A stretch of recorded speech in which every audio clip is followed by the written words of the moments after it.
চ্যানেলের বয়স নতুন হোক বা পুরনো, আমরা সবাই চাই খুব কম সময়ে 1000 সাবস্ক্রাইবার কিভাবে কমপ্লিট করব। তো দেখো, সবাই আমরা চাই 1000 সাবস্ক্রাইবার কবে হবে কমপ্লিট। কিন্তু দেখা যাচ্ছে কারোর 6 মাস হয়ে যাচ্ছে চ্যানেলের বয়স, কারো 1 বছর হয়ে যাচ্ছে, তারপরেও 1000 সাবস্ক্রাইবার কোনোভাবেই কমপ্লিট হচ্ছে না। কিন্তু দেখা যাচ্ছে কত কত নতুন নতুন চ্যানেল মাত্র 10 দিন হয়েছে, 15 দিন হয়েছে, 1 মাস হয়েছে ওপেন করেছে, তাদের 1000 সাবস্ক্রাইবার কমপ্লিট হয়ে গেছে। কিন্তু তোমার কেন হচ্ছে না? বা নতুন চ্যানেলদের কেন হচ্ছে? তারা কি অনুযায়ী কাজ করছে যে একটা নতুন চ্যানেলে ইউটিউব এত সুন্দরভাবে 1000 সাবস্ক্রাইবার কমপ্লিট করে দিচ্ছে? সেটাই আমি তোমাদেরকে দেখাবো আজকে। যদি তোমার একটা নতুন চ্যানেল হয়ে থাকে বা তোমার আজকে যদি ছোট চ্যানেল হয়ে থাকে, তাহলে এই ভিডিওটা শুধুমাত্র তোমার জন্য। কারণ আজকে আমি তোমাদেরকে দেখাবো যে কি পদ্ধতি অবলম্বন করলে তোমাদের চ্যানেলে 1000 সাবস্ক্রাইবার খুব কম সময়ে কমপ্লিট হবে। তো চলো ভিডিওটা শুরু করা যাক। যারা এখনো চ্যানেলটিকে সাবস্ক্রাইব করেনি, অবশ্যই চ্যানেলটিকে সাবস্ক্রাইব করে পাশে থাকো। এটা আমার নতুন চ্যানেল, আশা করছি তোমরা সবাই সাপোর্ট করবে। তো চলো ভিডিওটা শুরু করি। দেখো, একটা নতুন চ্যানেলে সবার প্রথমে কাজ করতে গেলে তোমাকে কি ভেবে আসতে হবে যে আমি যেন প্রত্যেকটা দিন আমি ভিডিও আপলোড দিতে পারি। এটা আমার ফার্স্ট ভিডিও। এই ফার্স্ট ভিডিও আমি এটা ভেবেই আমি করছি যে আমি যেন প্রত্যেকটা দিন একটা একটা করে ভিডিও তোমাদের জন্য নিয়ে আসতে পারি, সেটাই কিন্তু আমি চাইছি। তো আমি চেষ্টা করবো প্রত্যেকদিন এই চ্যানেলে তোমাদেরকে ভিডিও দেওয়ার, তোমরা যাতে আমার দ্বারা অনেক উপকৃত হতে পারো এবং তোমাদের চ্যানেলে তোমরা উন্নতি করতে পারো। তোমাদের চ্যানেলে 1000 সাবস্ক্রাইবার, 4000 ঘন্টা ওয়াচ টাইম এবং পেমেন্ট পাওয়া, সবকিছু যাতে আমার দ্বারা তোমরা করতে পারো, ঠিক আছে? তো চলো ভিডিওটা শুরু করি। তো তার জন্য তোমাদের কিন্তু সাপোর্ট এবং ভালোবাসা চাই। দেখো, একটা চ্যানেল তৈরি করবে যখন, তুমি এটা ভেবেই আসবে যে আমি প্রত্যেকদিন একটা করে চ্যানেলে ভিডিও দেব, ডেইলি তোমাকে ভিডিও দিতে হবে, ঠিক আছে? তো দেখো, আমার যে কন্টেন্ট, আমি যে ক্যাটাগরিতে এখন কাজ করছি, এই ক্যাটাগরিতে আমাকে প্রত্যেকদিন একটা করে ভিডিও আমার দিতেই হবে। এবার যদি আমি না পারি, তাহলে আমি একদিন ছাড়া ছাড়া আমি টাইম সেট করতে পারি, ঠিক আছে? কিন্তু আমাকে এটাও কিন্তু ডেইলির আন্ডারে পড়ে যে আমি টাইম সেট করে করে আমি রেগুলার থাকছি। দেখা যাচ্ছে এরকম না যে একদিন আমি ভিডিও আপলোড করছি, আবার 5 দিন পর আবার একটা ভিডিও আপলোড করছি, আবার 1 মাস পর এসে একদিন একটা ভিডিও আপলোড করছি। এরকম করলে এটাকে কিন্তু রেগুলার থাকা বলে না, এটা কিন্তু ইরেগুলারের মধ্যেই পড়ে, ঠিক আছে? তো তাহলে রেগুলার ভাবে তুমি যদি কাজ করতে চাও, তাহলে তোমাকে কি করতে হবে? প্রত্যেকদিন হয় একটা করে ভিডিও তোমাকে দিতে হবে, না হলে একদিন ছাড়া ছাড়া তুমি ভিডিও দিতে পারো। তোমার যদি একটা শর্টস চ্যানেল হয়ে থাকে, শর্টস চ্যানেলে কিন্তু ভিডিও আপলোড করতেই হবে। দিনে 2খানা বা 3খানা শর্টস ভিডিও তোমাকে আপলোড করতে হবে।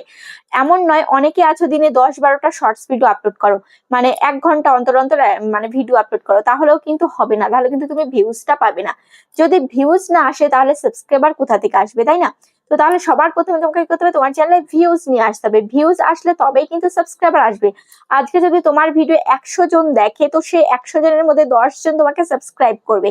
কিন্তু দেখা যাচ্ছে তোমার ভিডিও 10 জন দেখছে, তাহলে 10 জনের থেকে তোমাকে কতজন সাবস্ক্রাইব করবে? কেউ একজন করবে বা কেউ করবেও না, এরকম হবে। তো ওই জন্য সবার প্রথমে ভিউজ নিয়ে আসতে হবে, মানুষের কাছে তোমার ভিডিওকে পৌঁছাতে হবে।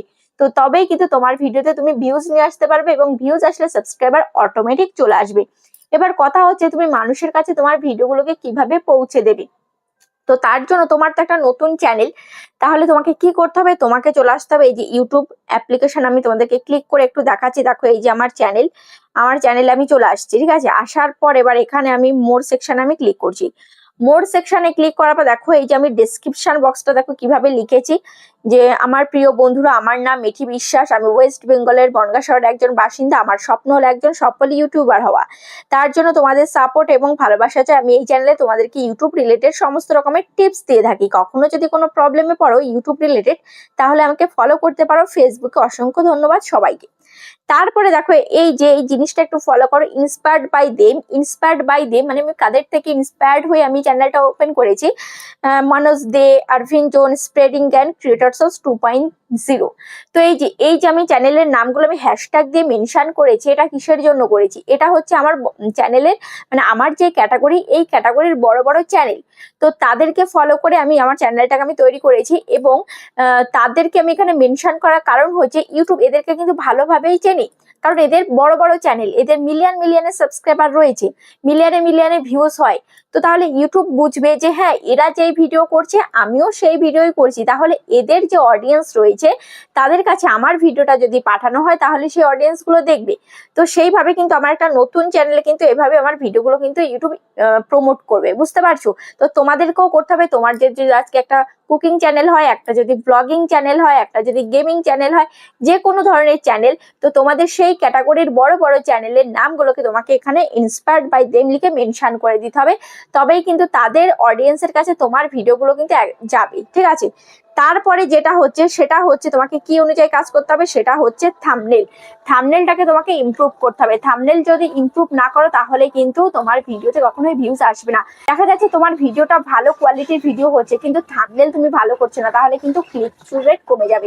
সিটিআর যদি তুমি ভালো না পাও তাহলে কিন্তু কখনোই ভিডিওতে ভিউজ আসবে না।